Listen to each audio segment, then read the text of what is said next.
Lee, again, one of the reasons why One Nation has surged in the way that you have is absolute clarity on issues like this, right? There's no doubt where One Nation sits. What do you think about where the Nats are going and how much of that is about freaking out about what you can do to seats in the bush?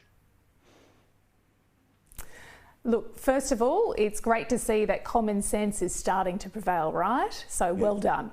However, let's be really honest here. The only reason why it's happening is because One Nation is leading the way and has put them in this position, because voters and people are moving across to One Nation because we have been standing our ground, and everybody knows scrap net zero and what it stands for.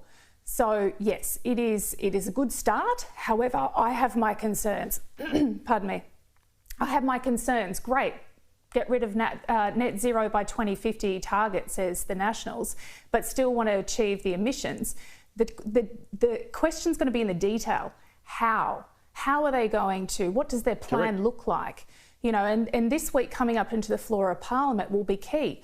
Will they be supporting or opposing the ridiculous solar and wind farms that are covering Australia and yet still coming, and foreign invested, most of them as well? Will they be standing up for farmers, which is meant to be their predominant voter demographic, and fighting? You know, Tomago Smelter is another one which is crushing because of net zero targets. So proof will be inputting this week to see if the Nats actually stand up, whether it's just lip service or they're really going to commit to it. I know I put a lot of pressure on you guys when I ask questions like this, but I am going to sit here. We all know where I'm coming from. You all know how I vote. You all know how I believe. But occasionally there is a need for a little bit of devil's advocate here, right? According to the opinion polls, the left has grown since the election, and they had a mega win at the election, right? What was 55-45 is now 57-43. Okay, now great, there's been a massive reorganisation in what's happening on the right, all to the benefit of One Nation. Yay, I'm in, all right? Happy, all right? But Daniel, this is part of there's no sense of buyer's remorse about what they did in May. Is that about the opposition or is that about the government?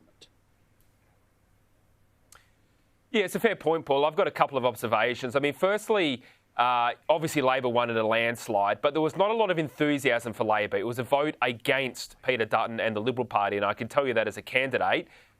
People weren't running hand over fist saying, yeah, Anthony Albanese is going to save Australia. It was a reluctant defensive vote, mostly for Labor against Peter Dutton and the Liberal Party, because Labor ran such an effective he cuts, you pay campaign that penetrated, particularly in the outer suburbs. The other point that I would make is the Liberal Party adopted, don't forget, the Liberal Party adopted net zero for the purpose of defending the Teal seats, right? Josh Frydenberg wanted to keep his seat and the other Teal candidates, well, they lost, right? So it is not a vote winner for the Liberal Party. I keep on saying this. It is not popular.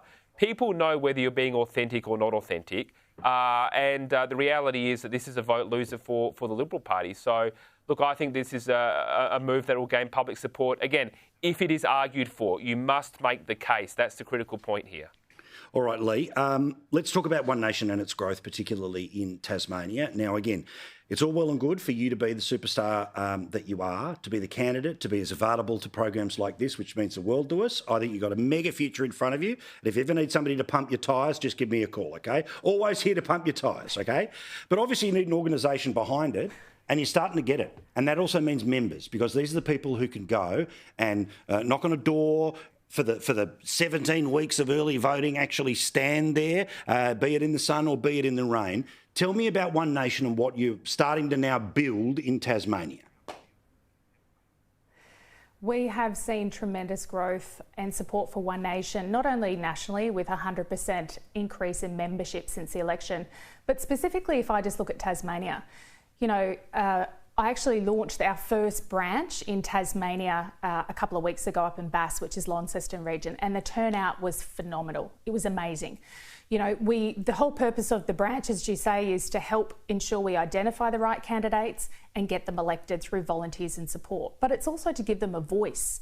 It's to ensure we understand what the real issues are. And we had that conversation at the Bass launch, and there were no surprises. The real issues which One Nation is speaking up about, hence why the support is growing, is mass immigration, is net zero, is education, is cost of living, is housing. It never ends, and people are desperate. They're seeking for strong leadership and party representation. So I've launched the first one of 4 more branches to come. So that'll be 5 in Tasmania in every electorate, which is fantastic. So the next one is on the 15th of November in the Seat of Lions. But also with that, already I've seen over a 300% growth in Tasmanian One Nation membership since the election. So it's phenomenal. But I have one challenge, which I'm not sure if you're aware of, Paul. I'm currently trying to get the party registered in Tasmania, but I have this ridiculous hurdle I have to overcome. In order to register a political party in Tasmania, we're the only state or territory which require a certain number of your membership base to publish their names and electorate address, so what's on the electoral roll, in all the newspapers in Tasmania. Now, you tell me, is that a breach of privacy So Billy laws? Bloggs of Smith Street has to say, not only here's my politics, they have to put it in the freaking paper? Yep. Correct. So we're the only state and territory in Australia that requires this, which is absolutely ridiculous. And the only way we can get this change is through the floor of Parliament, State Parliament Tasmania. Now, as if they're going to allow One Nation change the law so One Nation can get registered easy. But we're not letting it overcome us. It is ridiculous, it is archaic and chaotic, and it needs to be changed.